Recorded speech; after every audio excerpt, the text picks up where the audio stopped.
Ça va être bon. Donc bonjour à toutes et à tous. On est ravis de vous retrouver pour un nouveau webinaire donc, dans le cadre du rendez-vous des EMPP. Ce webinaire va porter donc sur la prise en charge des addictions. Contrairement à ce que je vous ai envoyé ce matin, il y a eu un petit changement dans l'ordre du jour suite à un problème rencontré par une équipe qui ne pourra donc pas être parmi nous aujourd'hui, mais qu'on excuse bien évidemment. Et donc on aura l'intervention du docteur Mercuel qui est maintenue et celle de l'EMAP, mais donc c'est l'équipe de Strasbourg qui ne pourra malheureusement pas être avec nous aujourd'hui. Je ne sais pas si Alain, tu es là et si tu es d'accord pour commencer.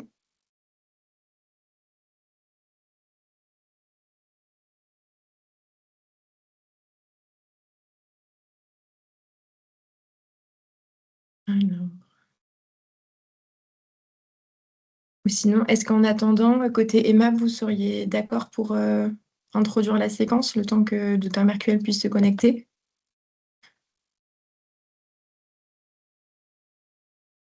Oui, oui, on peut commencer hein, si c'est mieux dans cet ordre-là. Je ne sais pas ce qui avait été prévu exactement, mais Bon, c'était un petit peu. Enfin, je pensais d'abord au docteur Mercuel, mais enfin, ça change pas grand-chose, hein, mais de toute façon, je pense qu'il n'est pas connecté pour le moment. Donc, si ça vous va de commencer, je peux vous laisser la parole.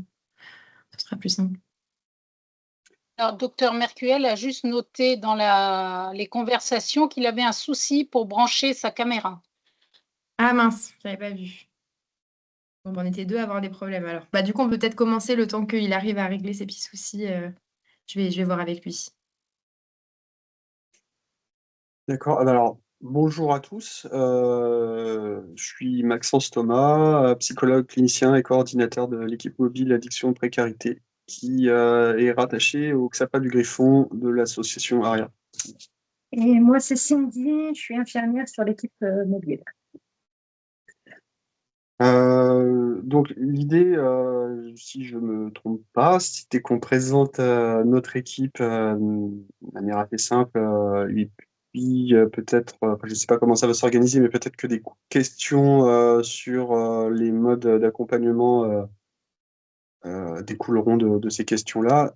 Peut-être la première chose à décrire, puisque l'équipe de Strasbourg n'est finalement pas disponible, c'est que moi, j'aurais été super intéressé de voir comment fonctionnait cette équipe dans la mesure où elle est rattachée à une AMPP, ce qui n'est pas le cas de notre équipe, puisque notre équipe, elle, est rattachée à un XAPA ambulatoire associatif avec un financement ARS. Donc, le, le- notre point d'ancrage, c'est un centre ambulatoire qui est situé à Villeurbanne, entre Lyon 6e et Villeurbanne, et qui est un centre classique de consultation. Et en 2010, donc il y a quand même un certain nombre d'années, il y a eu la possibilité pour l'association ARIA, qui n'était pas encore au PLIA à l'époque, de créer une équipe mobile addiction précarité avec un certain nombre de lieux restreints d'intervention, euh, étant globalement, principalement des centres d'hébergement et de réinsertion sociale qu'on appelle CHRS. Euh, J'imagine que c'est un sigle bien connu de tout le monde, mais je rappelle au cas où. Et puis on avait aussi une possibilité d'intervention dans un LHSS. Donc l'idée de base était assez simple, mais néanmoins c'est important de la rappeler. L'idée de base, c'était de mettre en place des consultations addicto sur le lieu d'hébergement des personnes. Et dès le début, on a pris le parti de pas systématiquement, de pas nécessairement remorquer les personnes vers le centre de soins. Et on a gardé un peu ce mode opératoire de pouvoir rencontrer les patients, les personnes qui étaient en demande sur leur lieu d'hébergement, qui étaient en demande ou qui ne l'étaient pas d'ailleurs.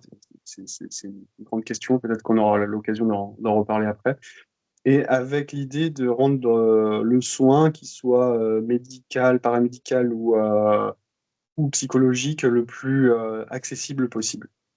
Donc, dans cette perspective, on a débuté en ayant finalement très peu de temps de travail alloué à cette action-là, puisqu'on était au début un mi-temps psychologue et un mi-temps infirmier.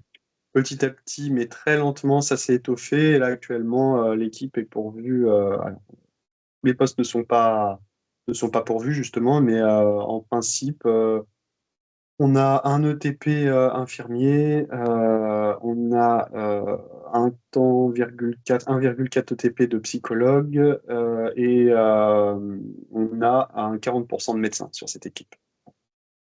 Et donc, une grande part de notre activité, elle réside déjà dans le travail avec les structures. Alors, c'est pas prioritairement notre mode d'intervention, puisqu'on tient à rester vraiment dirigé vers le public, mais de fait, on est d'abord généralement sollicité par des institutions qui souhaitent qu'on intervienne plutôt sur la question de la formation, de la sensibilisation, voilà, ce dont on répond pas forcément positivement tout de suite, puisque l'équipe est pas faite pour ça. On n'est pas une équipe de formation. On est vraiment fait pour intervenir auprès du public. Mais voilà, on a aussi toute cette part institutionnelle, donc on a des modules de formation, on fait quand même notamment des réunions partenariales avec les structures, dans l'objectif aussi de pouvoir petit à petit désacraliser un peu la question des addictions dans les structures. Bon, généralement, c'est quand même quelque chose qui est assez complexe. Les personnes, soit il y a des personnes qui en parlent assez ouvertement, mais qui souhaitent pas spécialement qu'il y ait quoi que ce soit qui change. Alors, nous, le but, c'est de dire, on ne vous reçoit pas forcément pour changer les choses, mais simplement pour accompagner et voir ce qui pourrait mieux fonctionner. Euh, et voilà, on a des personnes qui sollicitent finalement très peu le soin, et puis on a aussi des personnes qui tout simplement cherchent à ne pas parler de leurs addictions parce que elles ont la crainte, euh, justifiée ou non, d'être stigmatisées dans la structure, voire mis à la porte de la structure. Donc, pour nous, ça fait partie aussi de certains préalables de pouvoir travailler avec les structures, à ce qu'il y ait quand même quelque chose d'une pensée de l'addiction, faute d'une pensée addictologique, puisque c'est pas la mission des centres d'hébergement, mais une forme de pensée commune où on puisse se permettre, en tant que travailleur social, par exemple, d'aborder la question des addictions et que ce soit pas quelque chose qui soit relégué, où tout le monde sait, mais personne n'en parle. Voilà. Alors, dans ce sens, c'est vrai que quand on a commencé dans les années 2010, on était aussi en partenariat avec des structures dont le règlement de fonctionnement était assez rigide par rapport aux addictions et où ce qui était souvent mis en avant, c'était qu'il y avait une interdiction notamment de consommer de l'alcool. Voilà, ce qui, au niveau juridique, tient pas tellement, en fait. C'est pas, voilà, c'est pas quelque chose que les structures peuvent exiger des personnes, mais dans les faits, ça fonctionnait quand même pas mal comme ça. Et au final, on a aussi beaucoup travaillé avec les structures qui le souhaitaient et qui le demandaient pour essayer de voir comment, dans une certaine mesure, elles pouvaient modifier ce règlement de fonctionnement et plus être dans l'interdiction, mais plutôt dans l'accompagnement. Voilà, ça a donné lieu aussi à tout un tas de petits dispositifs de gestion accompagnée des consommations d'alcool, qui, bon, voilà, continuent de perdurer depuis d'assez longues années. Donc, il y a des institutions où c'est bien installé, il y en a d'autres qui arrêtent et puis qui recommencent peu de temps après. Il y en a qui, enfin voilà, il y a des institutions qui ont aussi choisi plutôt de d'autoriser les consommations dans l'établissement sans forcément développer de dispositifs particuliers autour. Voilà, on a plein d'institutions qui ont évolué, qui ont changé un peu leur façon de voir les choses par rapport à la question des addictions. D'un point de vue plus clinique, on reste, nous, sur du travail individuel, alors en face à face, mais souvent quand même on est en binôme, avec l'idée de faire travailler aussi la pluridisciplinarité et puis de pouvoir faire lien autour de situations qui sont quand même extrêmement complexes, même du point de vue addicto. Et bien sûr, avec une forte composante psychiatrique dans les suivis que nous avons. Donc, on travaille vraiment en partenariat le plus possible avec l'EMPP lyonnaise qui s'appelle Interface, pour que les prises en charge, les accompagnements soient les plus justes possibles. Voilà, mais sachant que pour nous, on est sur un public où il y a quasiment jamais euh, aucune question de psychiatrie derrière. On a toujours quand même des personnes qui ont des parcours de vie déjà extrêmement complexes, extrêmement émaillés par la vie, et puis qui ont aussi des personnes qui ont pas eu d'accompagnement jusque-là, ou qui sont passés un peu entre les mailles du filet et qu'on retrouve dans des structures finalement un peu en bout de course. Donc voilà, il y a tout un travail qu'on essaie de faire autour de ça. Voilà. Là, les grandes questions qui se posent pour notre équipe mobile, ça reste effectivement des questions relatives aux orientations et comment les structures peuvent se saisir de notre activité pour orienter des patients, pour orienter des personnes qui sont difficiles d'accès, que elles-mêmes, en tant que professionnels de structures CHRS ou autres, elles sont en difficulté pour aborder ça avec les personnes ou tout simplement pour être en lien avec ces personnes-là. Donc, l'un des grands enjeux, ça reste ça. Euh, on a la particularité aussi dans notre équipe d'être deux psychologues. Donc, on a une psychologue qui est doctorante sur la question de la précarité, de l'addiction et de la douleur chronique. Et moi-même, j'avais réalisé une thèse de doctorat sur addiction, errance et grande précarité. Euh, alors, on va pas développer grandement les sujets là-dessus, mais il y avait quand même cette idée que c'est une clinique très spécifique qui a été peu étudiée, en tout cas sur le versant de la psychopatho, mais même sur d'autres formes de sciences. On a finalement peu de retours sur ces deux thèmes croisés que sont l'addiction et la grande précarité. Et voilà, et on a essayé de développer quand même une pensée autour de ces accompagnements qui, malgré les années, continuent de nous questionner. Est-ce qu'on a précisé, je pense qu'on peut s'arrêter là s'il y a des questions, peut-être que ce sera plus simple d'y répondre. Je sais. Merci beaucoup pour votre présentation. Oui, Elisabeth, vas-y. Ton micro est coupé. Pardon, vous m'entendez là? Oui, très Oui, bien. désolée, excusez-moi. Merci beaucoup, Maxence, en tout cas, pour votre présentation sur le dispositif. J'avais deux questions. Vous disiez effectivement qu'une partie assez importante de votre patientèle était des personnes qui avaient quand même des troubles psychiatriques ou de l'ordre des troubles de la personnalité. Vous dites qu'effectivement, vous travaillez de concert très souvent avec l'équipe de MPP. Et vous disiez quand même que, en ce qui concerne Addicto, vous n'orientiez pas très souvent sur le Xapa. Est-ce que vous pouvez préciser pourquoi? Est-ce que vous avez essayé et puis ils y vont pas, ça marche pas? Ou quel type de proposition de soins, entre guillemets? Comment vous imaginez le soin, le prendre soin? avec ces publics en grande précarité, dont les problématiques de santé mentale et d'addiction sont entremêlées et dont la réalité sociale et précarité n'arrangent pas, je dirais, la situation.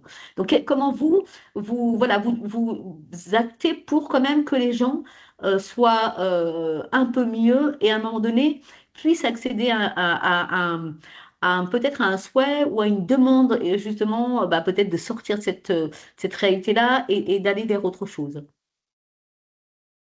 Oui, merci. Et ça va me permettre aussi de préciser, peut-être d'avancer un peu, parce que j'ai pas beaucoup développé sur la façon dont on travaille. Et bon, il y a quelques courants quand même au niveau au niveau addictologique, qui vont pas tous dans le même sens. Euh, je pourrais dire que une des façons de répondre à ces questions-là, c'est quand même de dire qu'on travaille beaucoup sur la base de la réduction des risques et des dommages.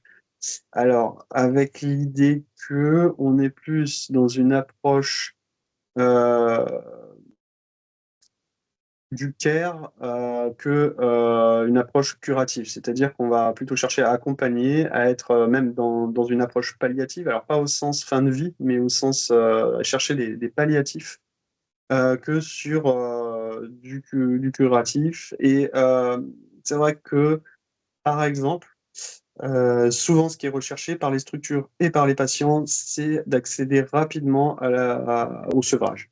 Ce à quoi on n'est pas contre, mais en général, on met quand même un petit peu le pied sur le frein, dans la mesure où on s'est rendu compte que pour les personnes qu'on orientait vers le sevrage, il faut déjà, comme classiquement, beaucoup de temps de préparation. On n'envoie pas du jour au lendemain en sevrage, voilà. Mais pour ces personnes-là, le retour en structure est généralement un peu plus complexe.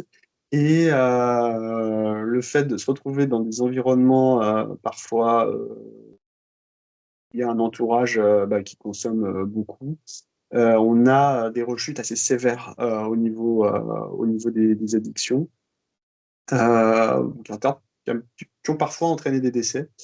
Donc on a vraiment ces éléments de méfiance. Et la réduction des risques et des dommages, c'est aussi de dire le sevrage peut-être, mais pas tout de suite, pour éviter que les personnes prennent le risque de se sevrer puis de reconsommer massivement à leur retour.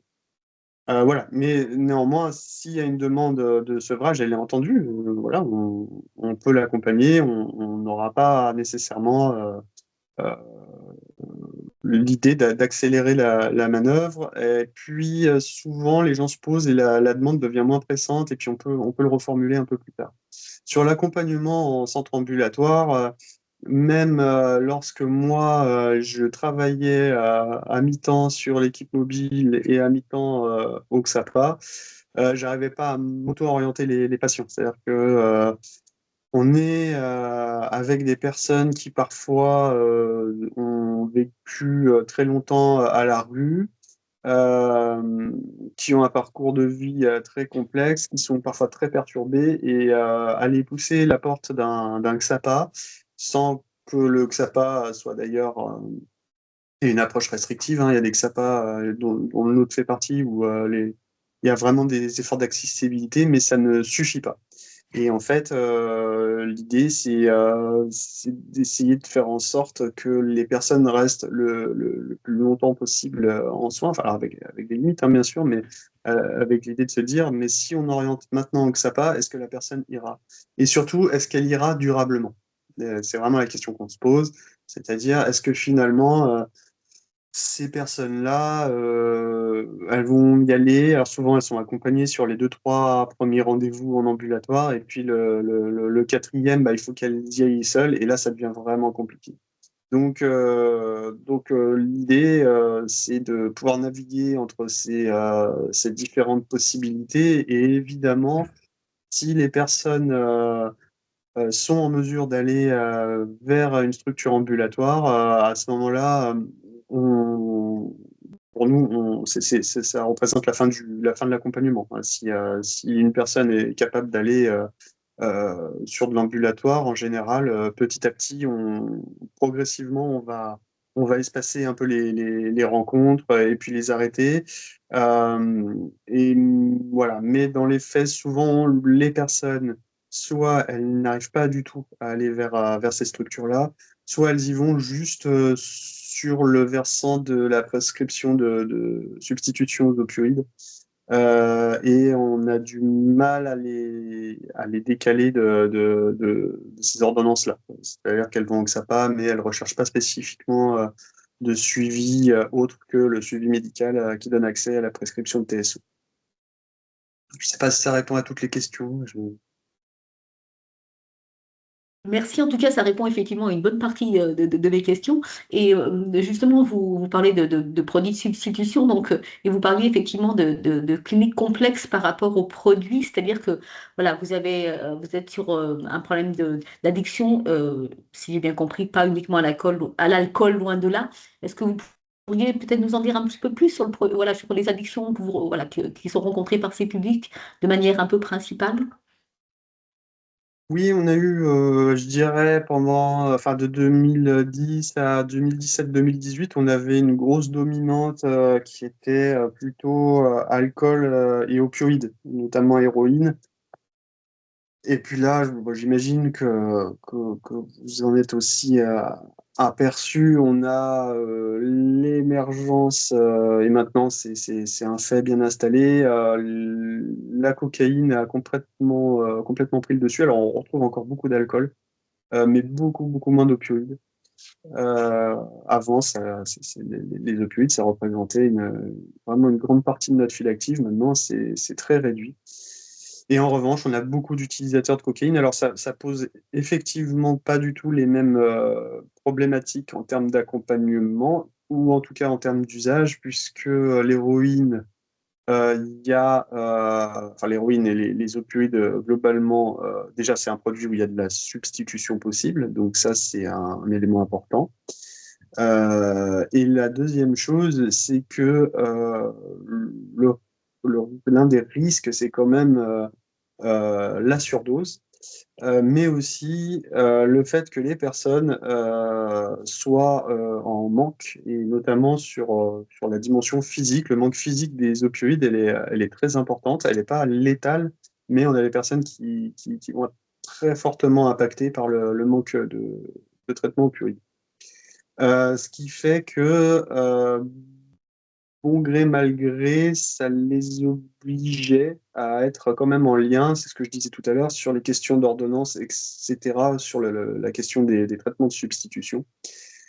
Pour la cocaïne, on n'a pas du tout ça. Donc, on n'a pas de traitement de substitution, évidemment. Et puis, enfin, en tout cas pour le moment.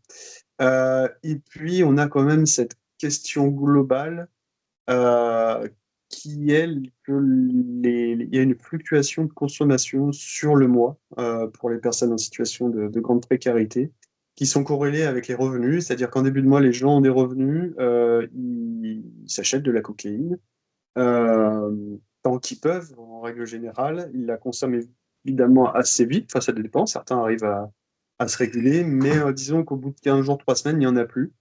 Et là, ben, il n'y a pas de dépendance physique forte à la cocaïne. En tout cas, c'est pas ça qui manque beaucoup. Mais par contre, on a vraiment des personnes qui sont qui aussi en dents de scie, avec des moments où ils sont très dynamiques, très sociables, ils ont beaucoup d'énergie, et puis des moments où petit à petit ils se mélancolisent. Et on trouve quelques cas quand même de personnes qui sont très mélancolisées sur de l'usage prolongé de la cocaïne. Quand je dis mélancolisé, c'est une façon de dire que des personnes ne sortent plus, s'enferment dans leur logement. Voilà. Alors c'est renforcé, je dirais, depuis quelques temps par l'usage du crack, où là, on a quand même généralement des consommateurs qui s'organisent entre eux pour pouvoir consommer des produits et qui centrent vraiment l'intégralité de leur vie vers ce produit-là. Donc là, une nouvelle fois, c'est un élément un peu plus complexe parce que c'est des consommations où les personnes tardent un peu à solliciter de l'aide ou l'accepter ou accepter qu'il y ait une équipe addicto qui les rencontre un petit peu. C'est différent de ce qu'on rencontrait il y a quelques années.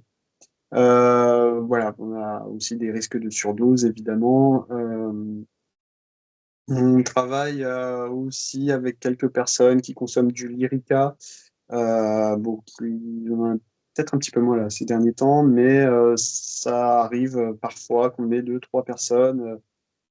Souvent, il y a une problématique migratoire hein, aussi derrière, des personnes qui ont commencé à prendre les produits visiblement dans le pays d'origine et qui surconsomment le Lyrica.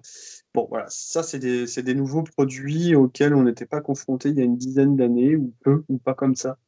Voilà, qui nous demandent aussi de nous réadapter, mais qui changent quand même la dynamique qu'on peut avoir avec ces patients-là en fonction de ce que nous, on peut leur proposer sur l'accompagnement.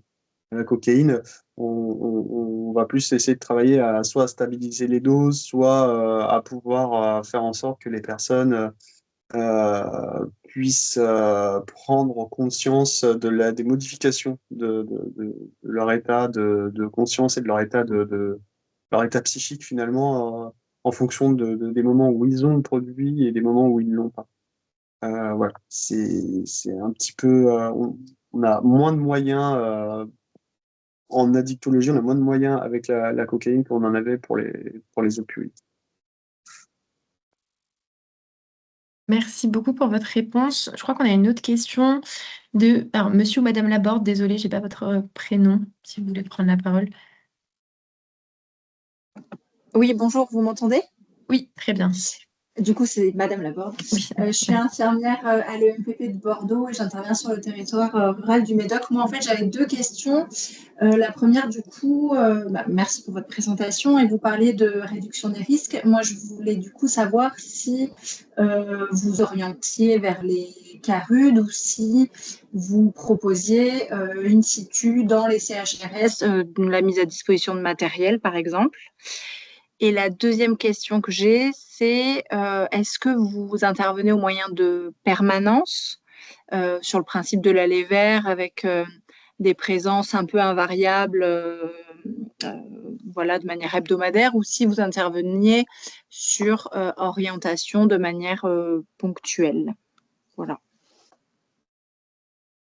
Sur la première question pour le matériel, moi j'ai toujours du matériel sur moi de réduction des risques, des pipes à crack, des rouleaux à paille ou des seringues. Enfin, j'ai un peu tout type de matériel, donc je peux proposer aux besoins et je peux orienter aussi sur les CARUD.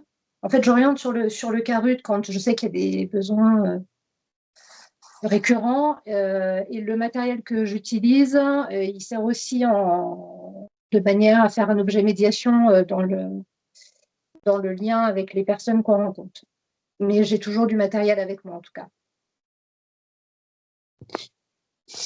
Pour la deuxième question, je dirais que ces modalités-là dépendent des possibilités et des disponibilités des structures dans lesquelles on intervient.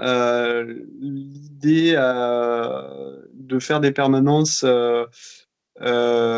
est vraisemblablement une très bonne idée et on l'a fait pendant longtemps, mais ça demande aussi à ce que les travailleurs sociaux sur place, les équipes sur place, mais aussi des soignants dans les CHRS, puissent se mobiliser pour accompagner les personnes vers nous quand on est présent dans la structure.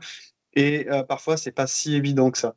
Alors, en fonction de comment ça fonctionne, ces dernières années, on s'est plutôt adapté en mettant des temps de consultation réguliers dans les structures, en essayant d'annoncer et de rappeler qu'on intervient. Et sur ces temps de consultation, s'il y a des nouveaux patients, s'il y a des personnes qui veulent nous rencontrer, elles peuvent le faire. Si ce n'est même peut-être parfois juste 5 ou 10 minutes le temps de se présenter pour se redonner rendez-vous la fois suivante. Donc on est quand même sur des modalités d'accueil souples et je dirais presque immédiat quand c'est sur le moment. Enfin, si une personne se présente vers nous, on va quand même essayer de la recevoir le minimum de temps, le maximum de temps possible par rapport à ce qu'on a nous, pour essayer d'accrocher quelque chose tout de suite et de ne pas attendre trop. Voilà, donc en principe, nos modalités de réponse, elles sont plutôt rapides et en favorisant l'accessibilité.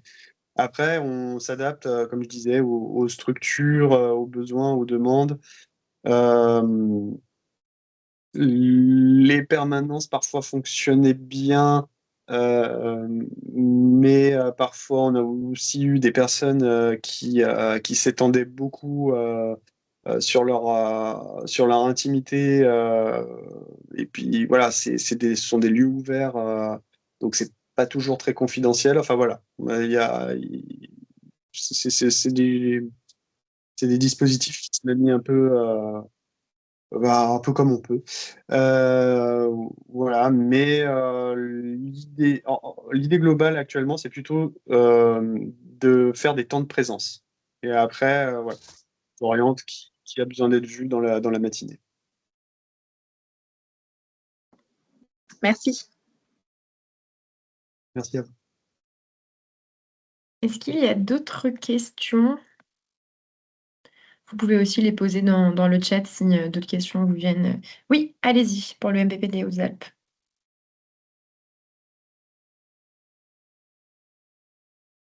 Alors attendez, est-ce que votre micro... Pardon, je crois que c'est moi qui vous avez bloqué votre micro. Allez-y. Oui, bonjour. Merci pour votre présentation. Je suis psychiatre à l'EMPP des Hautes-Alpes et je me demandais si vous pouviez un petit peu développer les différentes évolutions que vous aviez vues dans les centres d'hébergement par rapport à l'interdiction stricte de consommer. Vous disiez qu'avec votre accompagnement, il y avait pu avoir des évolutions dans le positionnement des institutions. Est-ce que vous pourriez nous donner un peu des exemples de comment vous avez travaillé et qu'est-ce qui a pu être trouvé par ces institutions un peu comme compromis par rapport à une interdiction stricte de consommer? Alors, je pourrais écrire un livre sur le sujet tellement on a passé de temps sur ces questions-là, mais je vais essayer quand même de ramener les points essentiels, enfin qui me paraissent moi essentiels.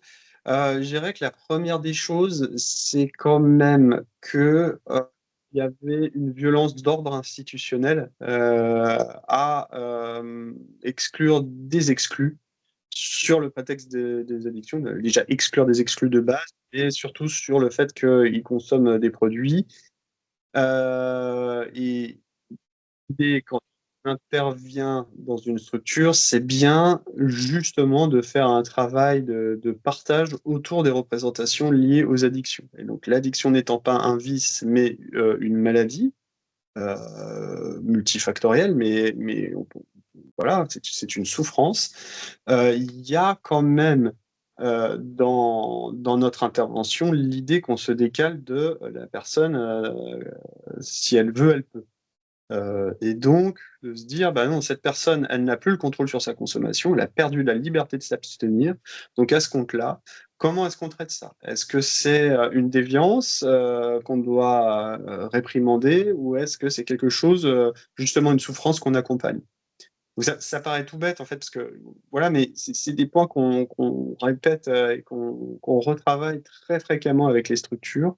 Et je dirais que le point de basculement, c'est quand même généralement les troubles liés à la prise de produits et notamment les accès de violence dans ces établissements-là, où les professionnels se disent non, mais là, il ne peut plus consommer, ça, c'est plus possible, etc. Et ce qu'on essaye de dire, c'est les personnes peuvent pas s'arrêter comme ça. Par contre, on peut travailler sur la question du cadre, du règlement, pour dire c'est pas vos consommations en tant que telles qui sont réprimandées. Ce qui est mis en avant, ce qui est souligné, c'est par exemple l'accès de violence, c'est l'agression, c'est l'agressivité quand vous avez pris des produits. Et dans ce cas-là, comment on peut faire pour que la prise de produit ne déclenche pas ça? besoin, ou voilà. Et donc, cette question-là, elle est centrale parce que généralement, on a quand même des institutions qui se sont un peu rigidifiées sur la question parce qu'il y a eu trop de choses qui se sont passées. Il y a souvent des traumatismes dans ces institutions-là, de passage à l'acte extrêmement violent sous produit. Et tout de suite, l'addiction, notamment l'alcool, parce que c'est très perceptible par rapport aux autres produits, les personnes qui consomment de l'alcool, elles sont vues potentiellement comme dangereuses. Et donc la représentation, il y a deux trucs qui se mélangent, il y a l'addiction et un peu le trouble du comportement. Et ces deux trucs se mélangent alors qu'il faut quand même les dissocier. Il y a des personnes qui consomment des produits qui passeront pas à l'acte, en tout cas pas dans une dimension hétéro-agressive. Il y a des personnes dont c'est le cas. Il y a des personnes pour lesquelles il n'y a pas besoin de beaucoup de produits pour qu'elles explosent. Il y en a d'autres, il y a des fonctions désinhibitrices qui génèrent ça. Et l'idée, c'est aussi d'individualiser ces situations-là. Alors, si on reste sur une pensée un peu de surface en disant ah là, là, dès qu'ils boivent, ils sont intenables, nous, on ne peut pas accepter ça, c'est sûr que c'est très compliqué pour les structures de travail. Mais généralement, elles ne mettent pas longtemps à comprendre qu'il y a quelque chose derrière et que c'est pas juste un problème d'addiction. Est-ce que ça ne Donc, permet pas aux personnes aussi, et notamment sur l'alcool, de consommer différemment et justement, sachant qu'ils ne vont pas être interdits de boire de l'alcool, à pas binge drinker avant de rentrer, et du coup peut-être consommer un peu plus sur le continu pour ne pas être en manque et ne pas se mettre à mal, mais en même temps où ça peut avoir l'effet au contraire de baisser les passages à l'acte parce que les gens ont bu moins vite et moins fort. ouais, c'est effectivement l'objectif numéro un, et notamment l'objectif numéro un des dispositifs d'aide à la gestion des consommations, qu'on appelle communément les co-gestions d'alcool, où on va chercher non pas à réduire la consommation, mais à la stabiliser et éviter les zones dangereuses qui sont le manque lié à l'alcool, ou alors ce qu'on appelle un peu vulgairement de la suralcoolisation, où les gens, c'est là qu'on a soit des chutes, soit des bagarres, soit de la violence. Donc l'idée, c'est de retravailler. Alors il y a deux dimensions. Il y a effectivement la possibilité pour la structure de développer une pensée commune, des dispositifs où les gens peuvent consommer sans avoir l'effet effectivement de binge drinking avant d'entrer dans la structure. Donc si je peux consommer dans la structure, j'ai moins besoin de boire massivement avant. Et puis nous, dans l'accompagnement, l'idée, c'est non plus de réduire, voire d'arrêter les consommations, c'est de travailler avec la personne sur l'établissement de ce qu'on appelle une zone de confort, c'est-à-dire boire suffisamment pour ne pas être en manque, je reste sur l'exemple de l'alcool, mais éviter de boire, de dépasser un certain seuil où il y a une vraie grosse perte de contrôle. Et quand même, pour beaucoup de personnes, ça fonctionne, c'est-à-dire que ça leur parle, ils arrivent à situer le moment où ils perdent le contrôle, où d'ailleurs ils se souviennent, à partir de ce moment-là, à partir de tel seuil, ils ne se souviennent pas s'ils ont bu ou s'ils n'ont pas bu après, enfin voilà, où il y a une sorte de blackout. Et l'idée, c'est vraiment qu'ils restent dans cette zone-là. Et là, on limite énormément de risques. Alors, on limite des risques qui sont liés aux hospitalisations d'urgence. On limite les risques de mise à pied de la structure. Euh, on limite les risques d'agression. On limite aussi, ce qui est très important pour nous, les risques liés au manque d'alcool, qui sont des risques mortels, euh, très souvent sous-estimés. C'est-à-dire qu'on voit des personnes qui ont décidé du jour au lendemain de s'arrêter de boire et ils se retrouvent parfois soutenus par les structures où on dit, mais vous savez que là, il est en danger de mort, en fait. Il peut faire une crise d'épilepsie, un délirium, etc. Et ça, c'est des choses qui ne sont pas forcément connues. C'est pour ça que je vous parlais de travail de formation, de sensibilisation aussi.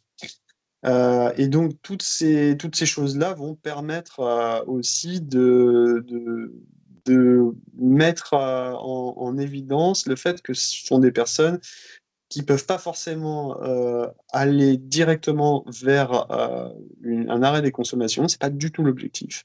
L'objectif, c'est plutôt de stabiliser et de voir ce qu'on peut travailler à travers cette stabilisation. C'est là où on a un vrai delta, entre guillemets, pour avancer. C'est une façon de se donner du temps aussi. Je vous fais le versant clinique, mais le versant institutionnel, effectivement, il y a un gros gain pour les structures, c'est pour ça qu'elles se mobilisent là-dessus. C'est que les personnes prennent moins de risques et il y a moins de violence à l'intérieur des institutions.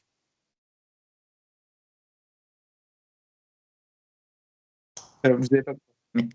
Ah oui, non, je vous disais juste merci beaucoup pour votre réponse. Et donc, je vous propose peut-être qu'on passe à la présentation suivante. Et donc, comme je le disais, s'il y a des questions dans le chat, n'hésitez pas à les poser. Merci beaucoup, en tout cas, pour la présentation et pour le temps passé pour répondre aux réponses. Et je vous propose qu'on écoute le docteur Mercuel sur le syndrome de Korsakoff.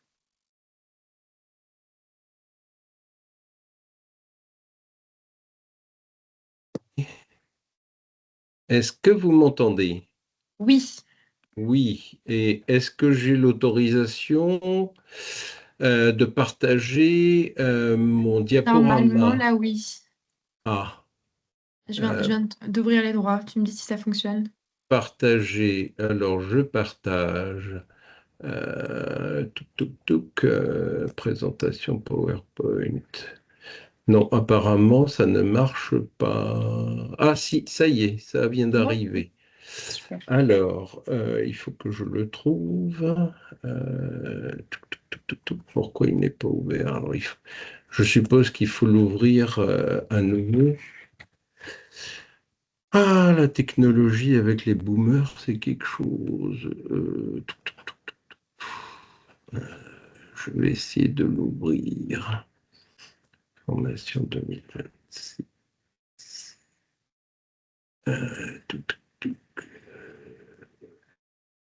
Vous avez mon écran ou pas là? Non, on ne le voit pas. Là, donc là, j'ai ouvert mon document PowerPoint. Pourquoi ne se partage-t-il pas? Il faut le mettre en mode diaporama ou pas? En fait, j'ai l'impression qu'on ne voit pas du tout ton écran, enfin que le partage n'a pas fonctionné. Ah, alors on va recommencer, partager. Voilà. Et il veut pas. Il veut pas rechercher Sinon, sur mon ordinateur. Alain, on voit le Oui. Emma ou à moi? Ouais, c'est On voit Emma. Oui, compliqué. envoie-le-moi et je le partagerai. D'accord. Sauf qu'il faut cliquer sur le bouton. Alors, je vais vous l'envoyer. Oh, c'est pénible. Webinaire. Voilà, copier. Et je vous l'envoie à toutes les deux, nouveaux courriers.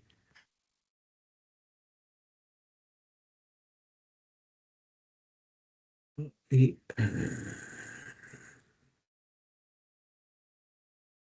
voilà, envoyer. C'est parti. Ça marche. Alors, dès que vous l'avez, vous me dites, et puis moi, de mon côté, je vais tenter de le rouvrir. C'est quand même étonnant qu'il n'apparaisse pas.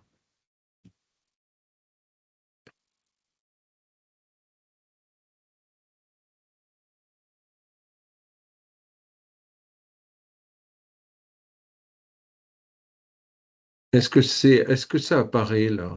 Ah oui, ça marche. Eh ben voilà, on y Super. arrive. Bon, alors, donc vous me donnez 10 minutes, 12 maximum. Oui, Je un vais peu plus. essayer. On a un peu plus de temps, comme on n'a que 2 présentations finalement. Je D'accord. peux prendre un petit peu. Eh bien, après un risque mortel lors des sevrages qu'on vient de repréciser, eh bien, le Korsakoff, c'est quand même un risque d'encéphalopathie chronique et c'est assez compliqué d'être clair sur cette situation.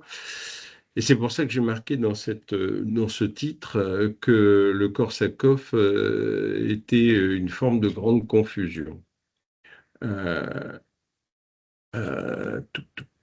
Est-ce que vous le voyez là? Oui? Oui. C'est bon? Alors, Non, Angélique, pardon. vous voyez correctement? Tout va bien? Oui, je crois juste qu'il y a des Ouais. micros qui sont ouverts, si vous pouvez les d'accord. fermer, s'il vous plaît. Non, je pense pas. Moi, je ferais un CA ou un truc. Elle peut faire un truc anarchique. Attends, je vais essayer de fermer le micro. Merci. Vas-y. Alors, on a un raccourci qui est de considérer que tout état démentiel est un Alzheimer, ce qui est totalement faux parce qu'il y a de nombreuses démences.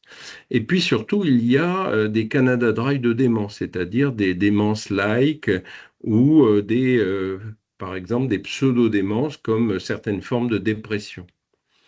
Et puis, il y a le syndrome de Korsakoff, qui est considéré par certains à mauvais titre comme une démence. Or, le syndrome de Korsakoff n'est pas une démence et je vais essayer de vous le démontrer, notamment par tout ce qui précède le syndrome de Korsakoff. Alors, ce qui précède le syndrome de Korsakoff, c'est une encéphalopathie dite de Gaillet-Wernicke, et en France, on dit plutôt encéphalopathie de Wernicke, qui est une carence en vitamine B1. C'est la chose importante à retenir. La vitamine B1 est une vitamine qui participe à la vie de la cellule. C'est une vitamine essentielle, c'est-à-dire qu'elle n'est pas fabriquée par le corps et elle doit être comment dire, apportée par les aliments. Et cette vitamine participe au cycle de transformation du sucre en énergie. Et le premier consommateur de sucre, c'est notre cerveau. Tout ce qui va diminuer l'absorption, le stockage hépatique ou l'utilisation de la vitamine B1 va entraîner une encéphalopathie de Gaillet-Wernicke ou de Wernicke. Alors, évidemment, à tout seigneur, tout honneur, le premier facteur qui va diminuer l'absorption, le stockage et l'utilisation de la vitamine B1, c'est l'alcool. C'est globalement 80% des causes de cette encéphalopathie parce que ça baisse le transport de cette vitamine et ça baisse son métabolisme.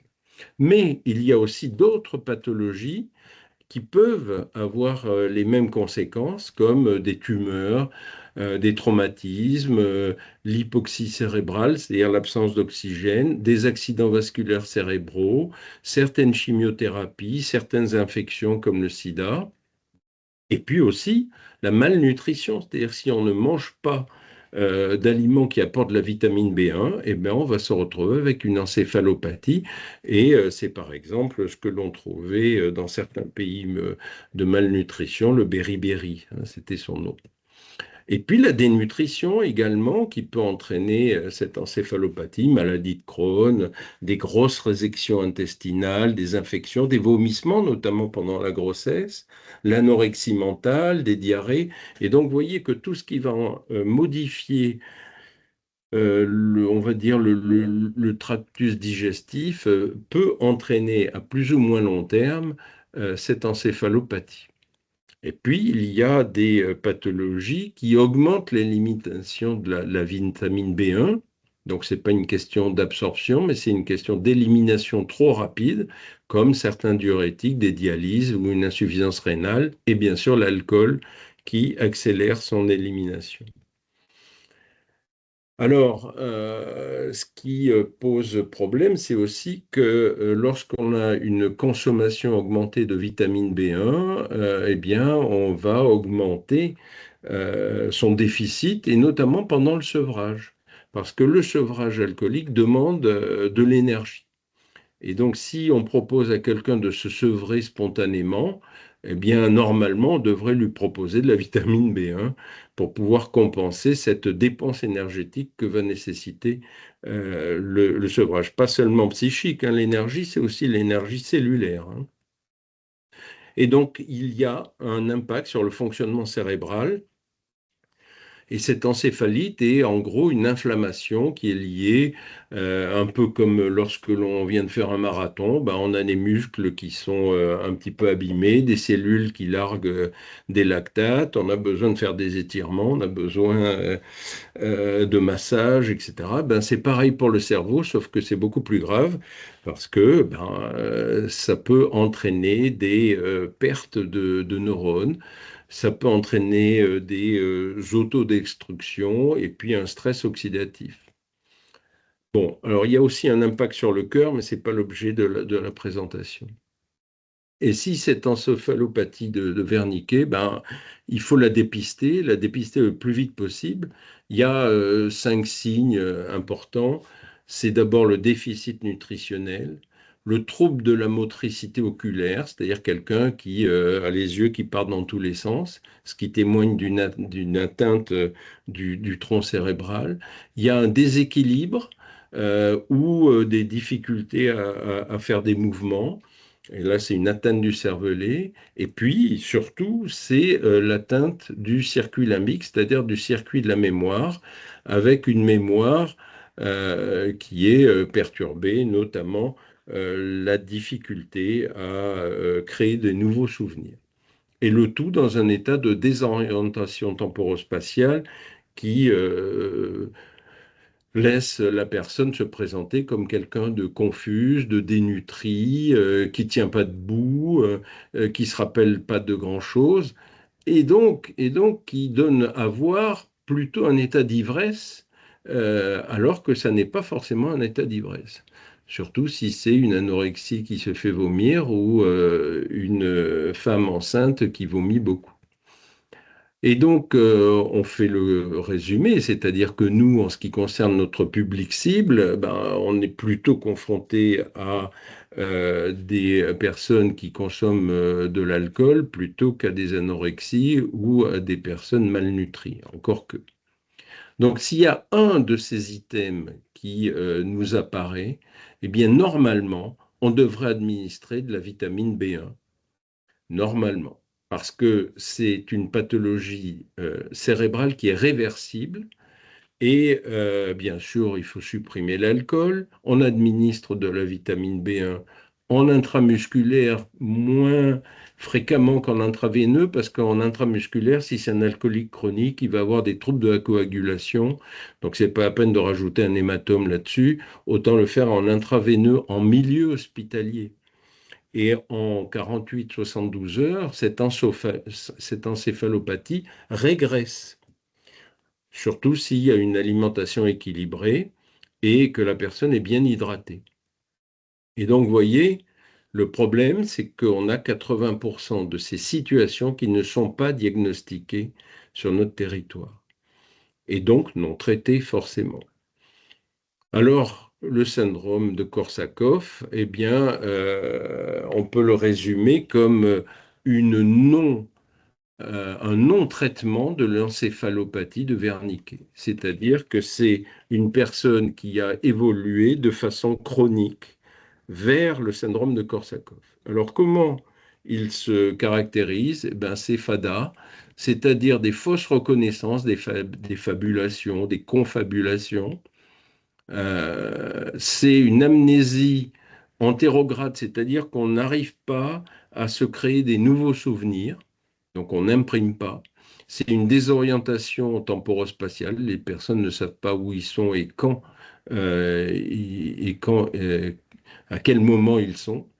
Une grosse fatigue marquée par une apathie, des troubles des mouvements, et puis, bien sûr, une non-reconnaissance de ces troubles. Donc, c'est un moyen mémotechnique. Si vous rencontrez quelqu'un qui a un FADA, eh bien, il n'est pas FADA au sens psychiatrique du terme. Et vous voyez bien que c'est une atteinte neurologique. Et le syndrome de Korsakoff n'est absolument pas psychiatrique.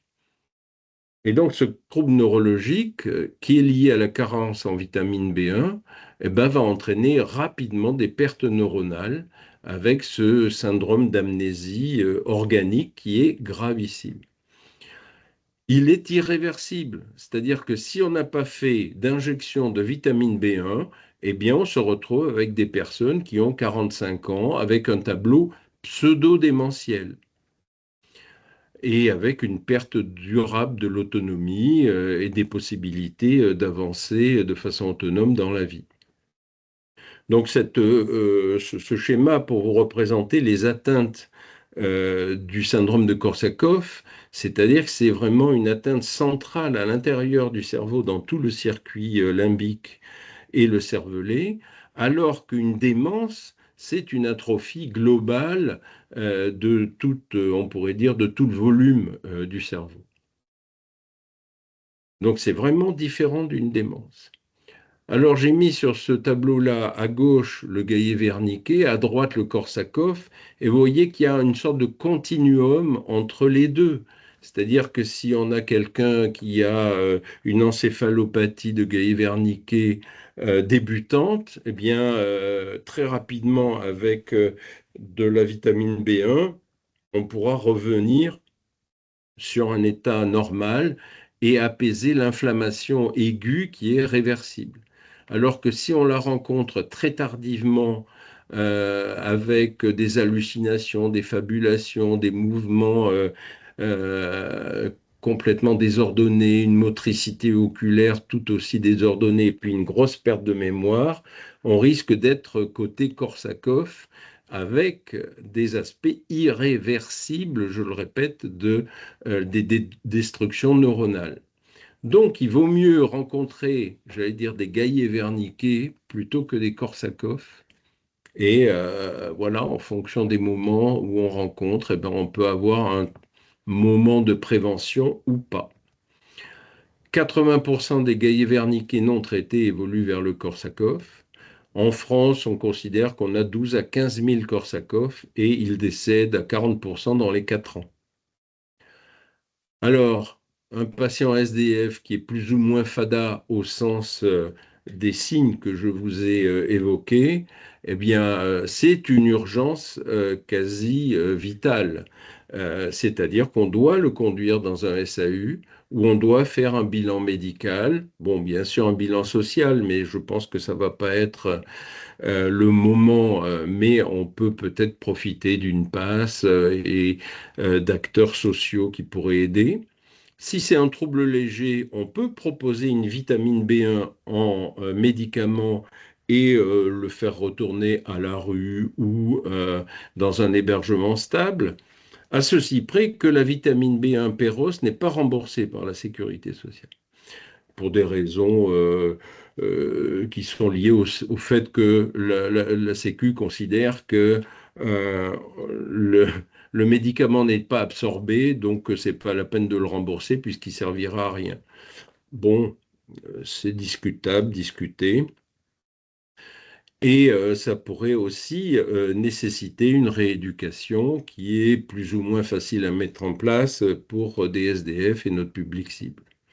Si le trouble est beaucoup plus grave et s'oriente plus vers le Korsakoff, à ce moment-là, c'est une hospitalisation qui doit être indiquée, avec de la biologie, de l'imagerie, l'évaluation neuro, psycho, addicto, et en fonction de la prévalence des troubles, si c'est des troubles plutôt médicaux ou neurologiques ou psychiatriques, eh bien, en fonction des places et des possibilités que l'on a, la personne devrait être hospitalisée pour avoir de la vitamine B1 en intramusculaire ou en intraveineux.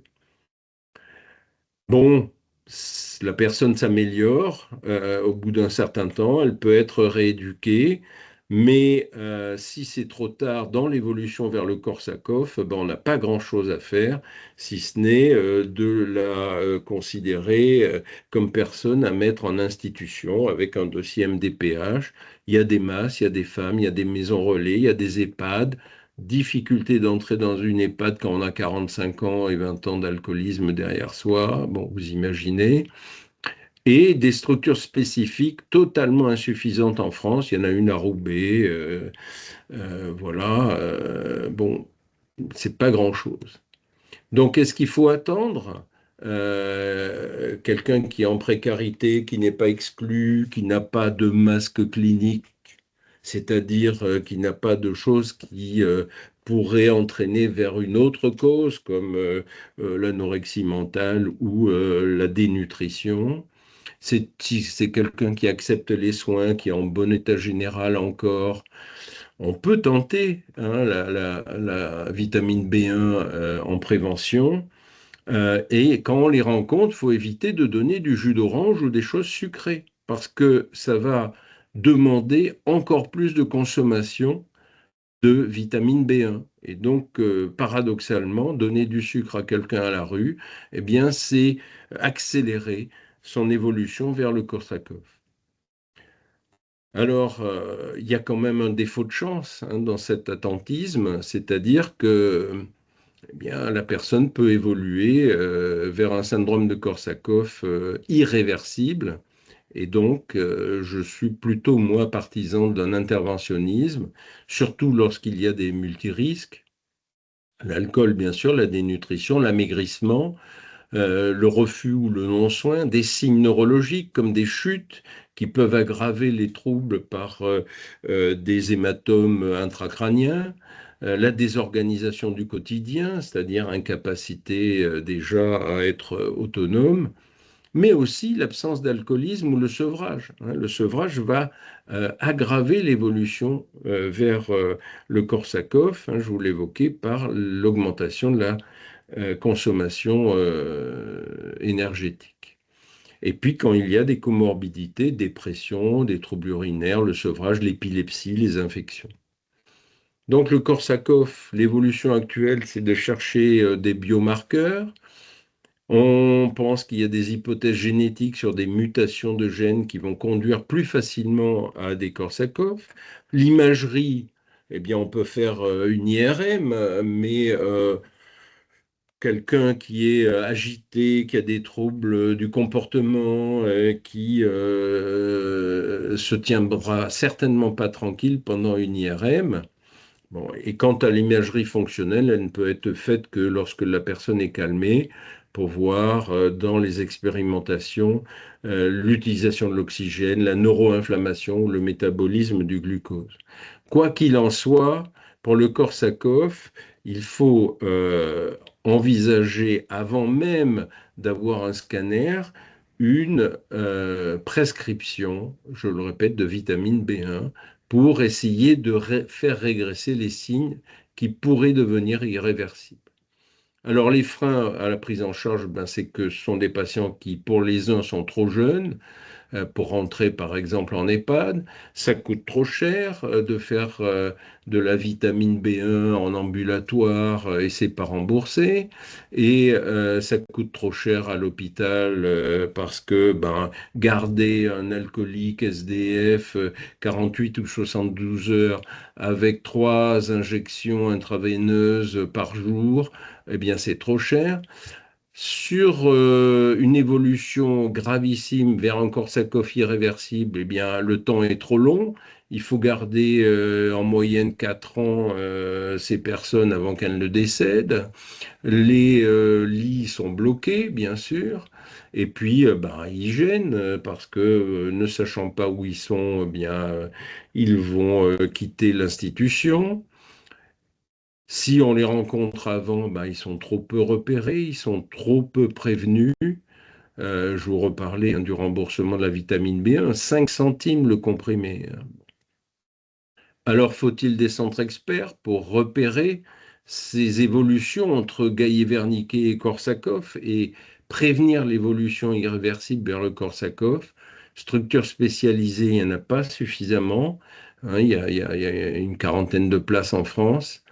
Voilà, et je pense qu'il faut informer le grand public, il faut informer nos collègues urgentistes que la vitamine B1 peut éviter une évolution vers une destruction cérébrale, et puis bien sûr développer la recherche. Donc le Korsakoff, eh bien, faut voir. C'est-à-dire que quand vous rencontrez quelqu'un qui ne vous regarde pas dans les yeux et qui part dans tous les sens, ça peut attirer votre attention. Voilà, je vous remercie. Merci beaucoup Alain pour cette présentation très intéressante et qui a, je pense, suscité beaucoup de questions. Marie-Jo Pastan, votre micro est fermé. Voilà, ça y est, je viens C'est bon. m'ouvrir. Effectivement, merci beaucoup pour cette présentation très claire d'une problématique qui semble inextricable sur le terrain, alors qu'elle l'est. On peut faire quelque chose. La question que je me posais en vous écoutant, Monsieur Mercuel, est-ce que il existe une grille? Est-ce qu'il existe des points d'alerte?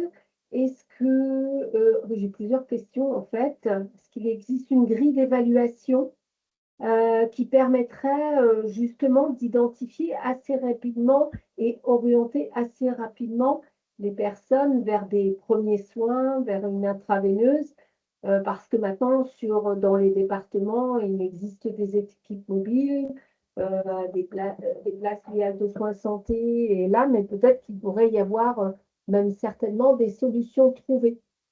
Voilà. Et l'impression que l'on a, c'est que justement, ces personnes-là font tellement de bruit et que ça donne l'impression que il n'y a pas de solution médicale, alors qu'on en aurait. Voilà. Alors, la solution médicale pour le Korsakoff, je dirais c'est trop tard. Et que notre travail est justement d'éviter le passage entre le Gaillet-Verniquet et le Korsakoff. Le Gaillet-Verniquet étant réversible. Alors, la grille, on pourrait utiliser des grilles, mais vous voyez bien que la grille, on va retrouver les fabulations, on va trouver la désorientation, on va retrouver certains éléments de FADA, moyen mémotechnique pour vous en souvenir. Mais quand on accompagne un patient dans un tel état aux urgences, il va donner à voir plutôt un état d'ivresse. Et donc, les urgentistes vont dire, écoutez, on va pas s'occuper de cette personne, on la surveille, elle est ivre, on attend qu'elle dessoude et elle s'en va. Mais elle s'en va en continuant à évoluer vers le Korsakoff.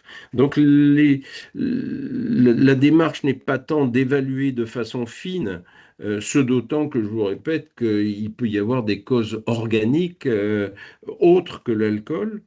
L'important est de faire admettre aux urgences un patient qui n'est pas admissible au sens idéologique du terme, quoi. Un alcoolique, il va gêner, il va être trop bruyant, il va être trop encombrant, et pourtant il évolue vers le Korsakoff. Donc, c'est plus un travail, je dirais, d'injecter une information à nos collègues, notamment nos jeunes collègues, plutôt que de faire une évaluation fine à la rue. Mais quand vous dites qu'il y a des troubles oculaires, quand vous dites qu'il y a une désorientation temporospatiale, des fabulations, et qui s'aggrave au fil des maraudes et des rencontres que vous avez, eh bien, je pense que le facteur aggravant va être quand même quelque chose d'important à faire passer aux acteurs des SAU. Voilà. Et que tout patient qui a un Gaillet-Verniquet devrait être hospitalisé, ce que je doute qu'il soit fait sur notre territoire, quoi.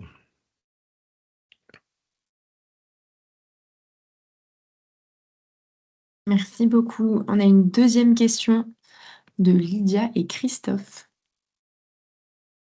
Oui, bonjour, merci Monsieur Mercuel, toujours un plaisir de vous entendre. La question, moi, là, qui me vient, vous parler de irréversibilité une fois que la personne est diagnostiquée Korsakoff. Ce temps-là entre un diagnostic de Wernicke et passage Korsakoff, quand vous dites c'est rapide, est-ce qu'on a une idée de ce laps de temps-là où il est important d'intervenir? Eh bien, je dirais que c'est le temps de refroidissement du fût du canon. C'est-à-dire que ça dépend. Et ça va dépendre de l'âge, ça va dépendre de l'état de dénutrition, ça va dépendre de son état digestif, ça va dépendre de plusieurs facteurs. Et comme on ne peut pas le savoir, l'action préventive est de le faire le plus tôt possible.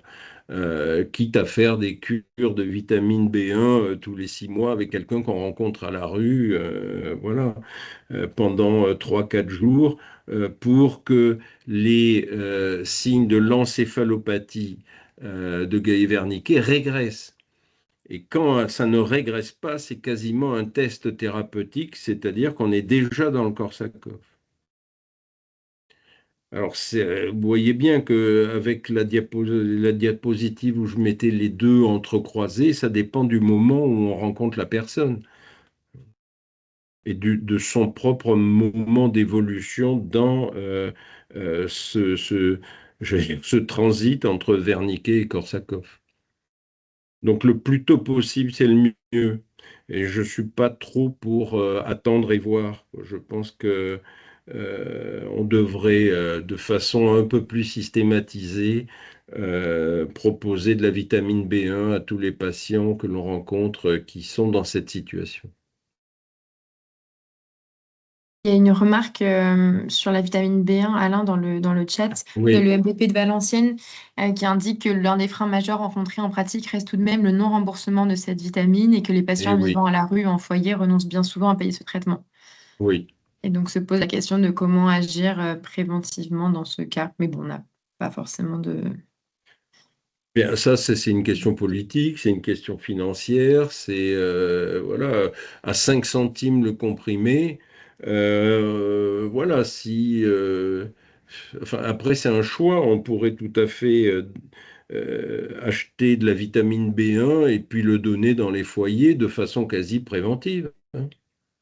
Mais bon, est-ce qu'on, je sais pas moi, on achète une télé toute neuve ou un stock de vitamine B1? Est-ce qu'on achète des bouquins ou on remplace les meubles? Enfin, c'est un choix qui peut être fait à tous les niveaux, au niveau national, mais aussi au niveau d'une association, par exemple.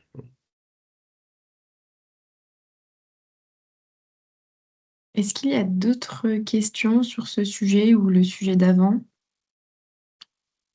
Je crois pas en avoir manqué dans le chat, mais comme il y a eu toutes les adresses mail, peut-être que j'ai loupé quelque chose. Bon, dans tous les cas, on vous envoie le support ainsi que l'enregistrement du webinaire. Et vous pourrez adresser vos questions ultérieurement aussi si vous en avez. On se chargera de faire le relais. S'il n'y a pas d'autres questions, je vous propose qu'on s'en arrête là. Un grand merci pour les présentations qui étaient vraiment très enrichissantes. Et je vous souhaite une très belle après-midi. Merci. Au revoir. Merci beaucoup. Au revoir. Merci, au revoir. Merci, bonne journée à tous. Bonne journée, au revoir.